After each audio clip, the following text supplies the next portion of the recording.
Hello दोस्तों, कैसे हो? आपका स्वागत है त्रिपान स्टडी सेंटर में। यहाँ पर जो हम करने जा रहे हैं BA first year semester second SCP यानी हिस्ट्री कल्चर ऑफ पंजाब, जो कि पंजाब यूनिवर्सिटी के बच्चों के लिए है।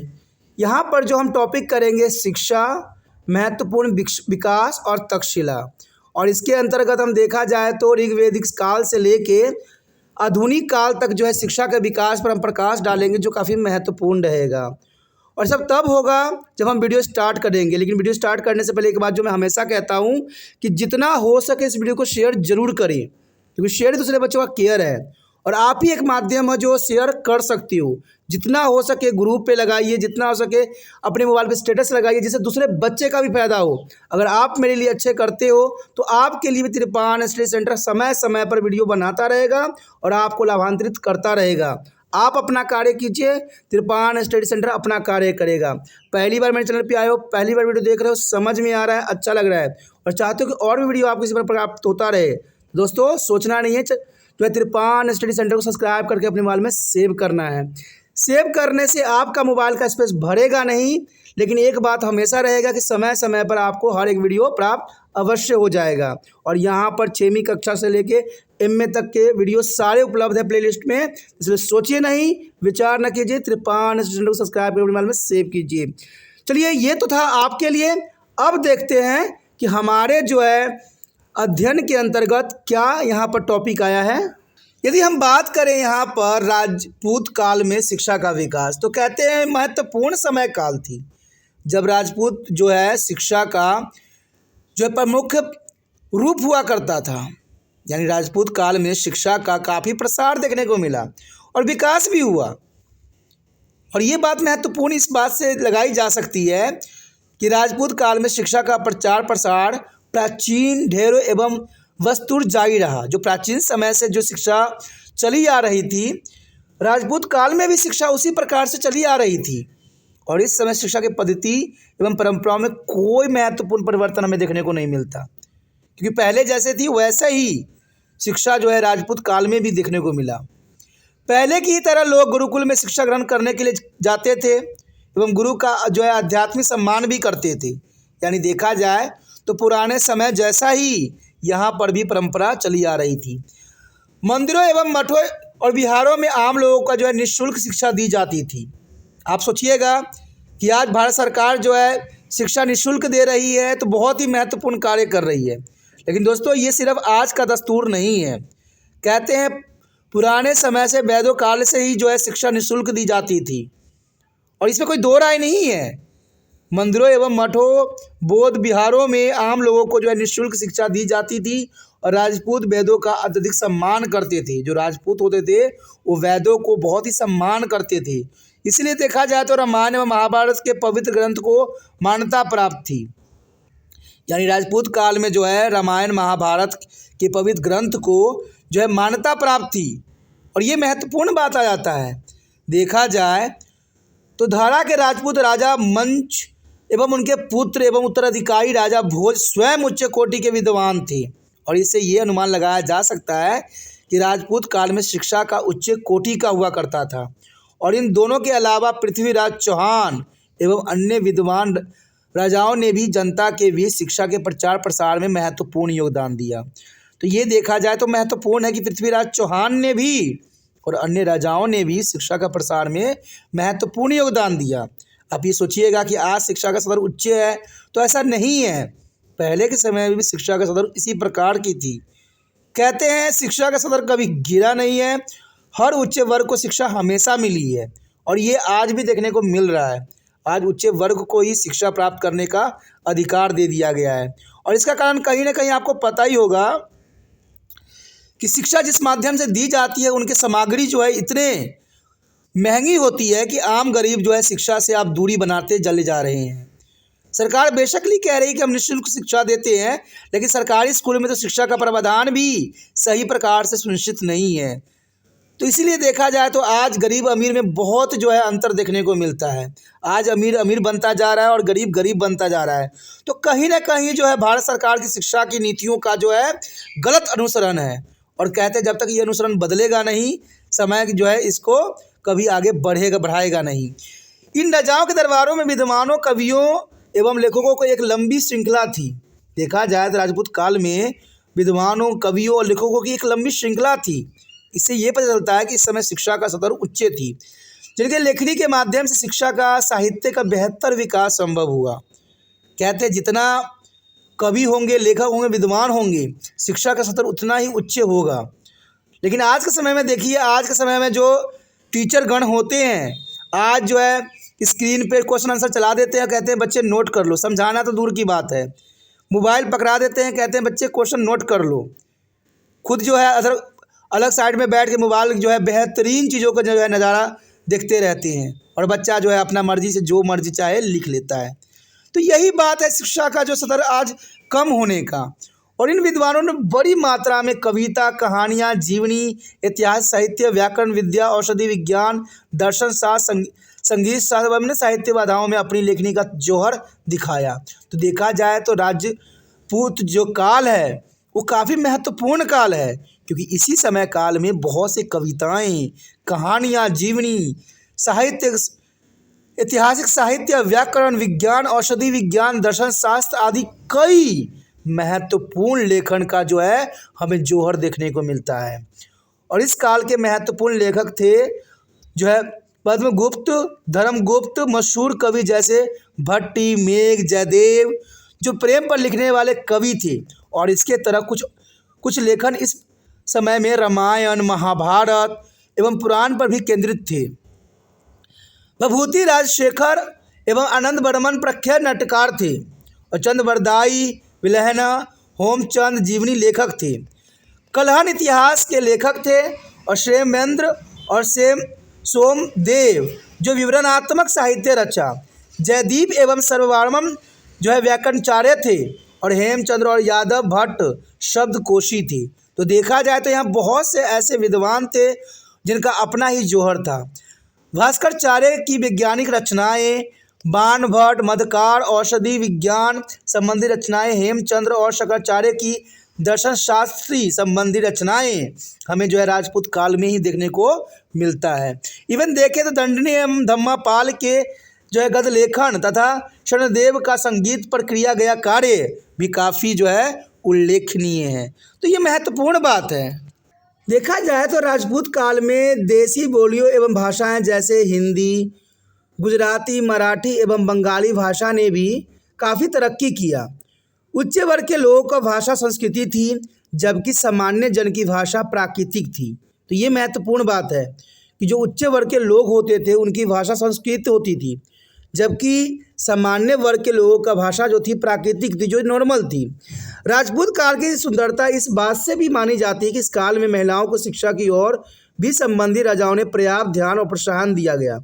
देखा जाए तो ये राजपूत काल इसलिए भी महत्वपूर्णता रखता है क्योंकि यहाँ पर महिलाओं की शिक्षा पर जोर दिया गया, और ये महत्वपूर्ण बात थी। और इस काल की महिलाओं को पर्याप्त स्वतंत्रता भी हासिल थी कि वो शिक्षा ग्रहण कर सकते थे। राजपूत काल में पर्दा प्रथा का प्रचलन नहीं था तथा महिलाओं को घर से अंदर 4 दीवारियों में रहने की आवश्यकता नहीं थी। तो ये महत्वपूर्ण बात आया था। कहते हैं शिक्षा का ये महत्वपूर्ण स्तर था कि महिलाओं को इस समय आज़ादी दी गई थी, क्योंकि महिला शिक्षा की उस समय पर्याप्त व्यवस्था था। महिला शिक्षा की व्यवस्था थी। राजपूत काल की विदुषी महिलाओं की उनकी विद्वता के लिए उच्च दर्जे का सम्मान भी प्राप्त था, जैसे कि मदन मिश्रा की पत्नी शंकराचार्य के शास्त्रियों में हराया था। अब देखिए कितनी महत्वपूर्ण बात थी कि मदन मिश्रा की पत्नी ने शंकराचार्य शास्त्री को हरा दिया था अपनी ज्ञान से। और इसी तरह अमवती सुंदरी जो कि प्रसिद्ध संस्कृति कवि राजशेखर की पत्नी थी, भी बुद्धिमता की शास्त्र मूर्ति मानी जाती है, जो कि इसमें बहुत ही महत्वपूर्ण ज्ञान था। और इस समय संस्कृति कई सारी कवित्रियाँ थी, जैसे कि इंदुलेखा, मावला, भरिका, वेजस्का, शीला, सुभद्रा, पद्मश्री, मदालसा, लक्ष्मी आदि। ये सब के सब कवित्रियाँ थी जो कि महिलाएं थी, और इन्होंने जो है राजपूत काल में अपनी काबिलियत, अपने जो है जौहर जो दिखाया लोगों को, और ये ज्ञान का जो जौहर था हर एक व्यक्ति को जो है फीका कर दिया। और इस दौर में कुछ उच्च वर्ग की महिलाएं ने प्रशंसनीय कार्य भी किया, जैसे कक्का देवी, सलाकी राजा विक्रमादित्य की बहन थी, अब देखा जाए तो इन्होंने भी राजशाही कार्य भी इस समय में देखने को मिला। और वो एक महान प्रशासक थी तथा वह युद्ध कला की विभिन्न विधाओं में भी परंपरागत थी, यानी उसे युद्ध कला भी भली भांति आता था। उसने बेले गांव जिले में आक्रमण के अभियान में सेना का नेतृत्व भी किया था, यानी औरतों को यहाँ सेना के नेतृत्व करने के लिए भी जो है आज़ादी थी। तो देखा जाए तो राजपूत काल काफ़ी महत्वपूर्ण था। कहते छात्र छात्राओं के लिए ये समय काल काफ़ी महत्व रखता है। और इस काल में राजघरानों की महिलाओं को न सिर्फ उच्च शिक्षा प्राप्त करती थी, सैन्य शिक्षा भी दी जाती थी। यानी देखा जाए तो इस समय काफ़ी महत्व रखता है। राजपूत काल में एक अन्य पहलू शिक्षा के विस्तार का भी था। और इस समय न केवल मंदिरों एवं मठों विहारों में शिक्षा दी जाती थी, बल्कि आम जनता के लिए भी शिक्षा का प्रबंधन किया जाता था। और इस समय शिक्षा को ढेर सारे जो है विद्यालय स्थापित हो चुके थे, जैसे नालंदा, काशी, विक्रमशिला, उज्जैन। और यहाँ पर धर्म निरपेक्ष एवं धर्म आधारित दोनों ही तरह की शिक्षाएं दी जाती थी। देखा जाए तो राजपूत का शिक्षा के विकास के लिए एक उत्तम काल मानी जा सकती है। इन शिक्षा संस्थाओं में भारतीय विद्यार्थियों के अलावा देखा जाए तो विदेशों से भी विद्यार्थी शिक्षा ग्रहण करने के लिए आते थे। और इसके अतिरिक्त राजपूत राजाओं को भी राजधानी भी शिक्षा केंद्र के रूप में कार्य करती थी। देखा जाए, देखिए कितनी महत्वपूर्ण बात है कि राजपूत राजाओं की राजधानी भी शिक्षा देने के रूप में कार्य करती थी। राजपूत काल के आरंभ में नालंदा विश्वविद्यालय संसार का जो है प्रसिद्ध विश्वविद्यालय माना जाता है। नालंदा विश्वविद्यालय को संसार का सबसे प्रसिद्ध विद्यालय माना जाता है। लेकिन उससे पहले हमने जो देखा था तक्षशिला को महत्वपूर्ण विद्यालय माना गया। तो इसका मतलब है कि राजपूत काल में जो है विद्या शिक्षा का जो है बहुत काफ़ी प्रसार हुआ। इसलिए तो नालंदा विश्वविद्यालय को संसार का सबसे प्रसिद्ध विश्वविद्यालय माना गया। और यहाँ विविध विषयों के अध्ययन की सुविधा भी थी। यहाँ पर विदेशों से चीन, Tibet, Korea, Mongolia, Japan, Syria आदि से विद्यार्थी शिक्षा लेने के लिए आया करते थे। यानी देखा जाए तो राजपूत काल में और भी शिक्षा का जो है विस्तार हो गया। खास तौर पर यहाँ विश्वविद्यालय बौद्ध धर्म से जुड़े हुए लोग एवं देश के लिए शिक्षा का प्रमुख केंद्र हुआ करता था। यानी देखा जाए तो बौद्ध धर्म से जुड़े लोग यहाँ पर बहुत आते थे और वो शिक्षा ग्रहण करते थे। इनमें से 10,000 छात्र एवं 1,500 शिक्षक थे। 10,000 छात्र थे और उनके लिए देखिए 1,500 शिक्षक गण थे। नालंदा विश्वविद्यालय में पढ़ाए जाने वाले विषय में मुख्यतः 4 वेद होते थे, तर्कशास्त्र होता था, व्याकरण, योग, औषधि विज्ञान, न्याय, अन्याय कला शामिल थी। और इसके प्रमुख शिक्षा के रूप में देखा जाए तो धर्मपाल, चंद्रपाल, युआन, चुआंग एवं शिलाभद्र शामिल था। तो ये काफ़ी महत्वपूर्ण बात यहाँ पर बताई गई है। नालंदा विश्वविद्यालय देखा जाए तो इस समय शिक्षा के क्षेत्र में एक आदर्श स्थल था यह, तथा यहाँ पर शिक्षा की स्वतंत्रता भी थी। यहाँ पर हर धर्म एवं संप्रदाय के लोग शिक्षा ग्रहण कर सकते थे। देखिए कितनी महत्वपूर्ण बात है। ना तो यह इस समय धर्म थी, ना कोई जाति थी, हर धर्म हर शिक्षा जो है लोग ग्रहण कर सकते थे। कितनी महत्वपूर्ण बात यहाँ पर राजपूत काल में देखने को हमें मिला। कहते हैं एक बात तो हमेशा रहती है कि जैसा शासक होगा वैसा ही देश का हालात होगा। और ये महत्वपूर्ण बात है। कहते हैं जैसा शासक होता है वैसा ही देश का हाल होता है। अगर शासक जो है धर्मनिरपेक्ष हो तो उसका देश भी धर्मनिरपेक्ष होगा। अगर शासक जो है धर्म के साथ चलता हो तो वो भी जो है समय भी उसी के साथ चलता है। तो देखा जाए जैसा शासक होता है वैसा ही हमारा देश का हाल होता है।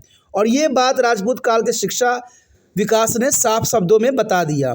सभी शिक्षा संस्थाओं का राज्य प्रशासन द्वारा सुविधाएं उपलब्ध कराई जाती थी और इन संस्थानों में पढ़ाने वाले विद्यार्थियों के जो है मुफ्त में शिक्षा दी जा रही थी। यानी देखा जाए तो मुफ्त की शिक्षा इस समय काल में भी दी जा रही थी। रहने एवं खाने की व्यवस्था, देखिए रहने और खाने की व्यवस्था भी करते थे और कपड़े एवं उपचार की व्यवस्था भी की जाती थी। आज देखिए भारत सरकार अपने आप को इसलिए पीठ थपथपाती है कि ये जो है मिड मील चला रखी है, सिर्फ 8वीं क्लास तक शिक्षा फ्री दे रखी है। लेकिन इनको शायद इतिहास जानने की ज़रूरत है। इतिहास में देखा जाए तो सिर्फ आपने नहीं किया है, पहले से ही सब प्रावधान थी और उस समय हर व्यक्ति को शिक्षा दी जाती थी, इसलिए कि देश की जो है भलाई हो सके, सबको शिक्षा सामान्य दी जा रही थी। लेकिन आज देखिए, आज जो है जो है प्राइवेट और सरकारी के चक्कर में जो है बच्चे जो है पीस रहे हैं, और इस बात को शायद सरकार जो है कंठास नहीं कर पा रही है, और ये महत्वपूर्ण बात है। और इस बात को सरकार को एनालाइज करने की अभी ज़रूरत है। अपने आप को इतना महान कहने की ज़रूरत नहीं है, क्योंकि समय अभी बहुत कुछ दिखाना बाकी रह गया है।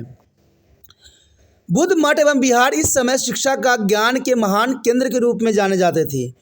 वहाँ ढेर सारी पुस्तकों की रचना भी की गई थी, और इनमें से अधिकांश का अनुवाद चीनी एवं बौद्ध भाषाओं में ही किया गया। अब देखिए, जितने भी बौद्ध हुए और जितने भी चीनी हुए, सब ने भारत से ही शिक्षा ग्रहण किया। आज चाइना जैसा मर्जी अपने आप को कहे, लेकिन उसका सूत्रधार कहीं ना कहीं भारत ही है। उपयुक्त सारे तथ्य से एक बात तो साफ हो जाता है कि राजपूत कार्यकाल में राजाओं के सक्रिय सहयोग से शिक्षा केंद्र में व्यापक तरक्की हुई। कहते हैं जब तक राजा अच्छा होता है, उसी देश की शिक्षा प्रणाली, उसी देश की जो है लोकतंत्र अच्छे चलते हैं। जब राजा ही कहते हैं भेदभाव से ग्रसित हो, उस देश का कभी कल्याण नहीं हो सकता है। और ये बात राजपूत काल ने साफ शब्दों में हमें समझा दिया। शिक्षा का लाभ समाज के हर वर्ग एवं हर क्षेत्र को मिल रहा था, एवं इस काल में कई शिक्षा के महान केंद्र भी विकसित हुए, जो देखा जाए जो राजपूत काल के राजाओं ने करके दिखा दिया। और शायद इतिहास में ऐसा कोई समय काल होगा जो इतना महत्वपूर्ण शिक्षा जो है दी जाती हो। तो कहते हैं कि हमारा इतिहास जो है विभिन्नताओं से भरा हुआ है, और हम कहते हैं कि हम आज बहुत काफ़ी अच्छे कार्य कर रहे हैं, देश के विकास कर रहे हैं। देश के विकास तो आप पुराने समय में जाके देखिए, जहाँ पर जो है हर चीज़ों को जो है महत्वपूर्णता दी जाती थी। कहते हैं हमारे देश हर तरह की समस्याओं से जूझी है, और कहते हैं हमेशा जूझती रहेगी, लेकिन फिर भी यहाँ पर जो है अलग तरह के जीवन यापन होता रहेगा। दोस्तों, ये काफ़ी महत्वपूर्ण था कि राजपूत काल में शिक्षा का विकास। अगला जो हमारा रहेगा आरंभिक मध्य युगीन काल में शिक्षा का विकास, तो काफ़ी महत्वपूर्ण आगे का टॉपिक रहेगा। आप बने रहे तिरपान स्टडी सेंटर के साथ, और जितना हो सके इस वीडियो को शेयर जरूर करें, क्योंकि शेयर ही दूसरे बच्चों का केयर है। इस बात से आपको अनजान नहीं बनना है। जितना हो सके इस वीडियो को शेयर जरूर करें, क्योंकि शेयर ही दूसरे बच्चों का केयर है। और शेयर करने के लिए आपको इतना तकलीफ नहीं उठाने हैं, सिर्फ व्हाट्सएप स्टेटस पे लगाने हैं, कोई भी जहाँ पर आप इसके जो है लिंक को कॉपी करके लगा सकते हो, जहाँ से दूसरे बच्चों को प्राप्त हो सकता है, वो कार्य करना है। जिस प्रकार मैं आपके लिए तरह तरह के कार्य करता रहता हूँ, तरह तरह के वीडियो बनाता रहता हूँ, जिससे आपको फ़ायदा हो, तो आपको भी तो इतना कार्य अवश्य है कि तिरपान स्टडी सेंटर को आगे बढ़ाने के लिए आपको भी प्रयत्नशील होना होगा। क्योंकि कहते हैं जब तक गुरु और शिष्य मिल के जो है कुछ अच्छे कार्य नहीं करेंगे, न तो देश की भलाई होगी, न खुद की भलाई होगी। इसलिए जितना हो सके इस वीडियो को शेयर जरूर करें। पहली बार मेरे चैनल पे आए हो, पहली बार वीडियो देख रहे हो, समझ में आ रहा है, अच्छा लग रहा है और चाहते हो कि और भी वीडियो आपको इसी प्रकार प्राप्त होता रहे, तो दोस्तों चैनल को सब्सक्राइब करें। सब्सक्राइब नहीं कीजिएगा तो वीडियो का नोटिफिकेशन नहीं मिलेगा, और आपको सब्सक्राइब कर लेने से आपका मोबाइल का स्पेस भरेगा नहीं, लेकिन एक बात अवश्य रहेगा कि समय समय पर आपको अलग अलग वीडियो जो है मिलता ही रहेगा। क्योंकि आपको पता ही है कि यहाँ पर 6वीं कक्षा से ले के MA तक के बच्चों के लिए सारे वीडियो उपलब्ध है प्लेलिस्ट पे। तो इसमें सोचना नहीं है दोस्तों, अभी तिरपान स्टडी सेंटर को सब्सक्राइब करके अपने मोबाइल में सेव करना है।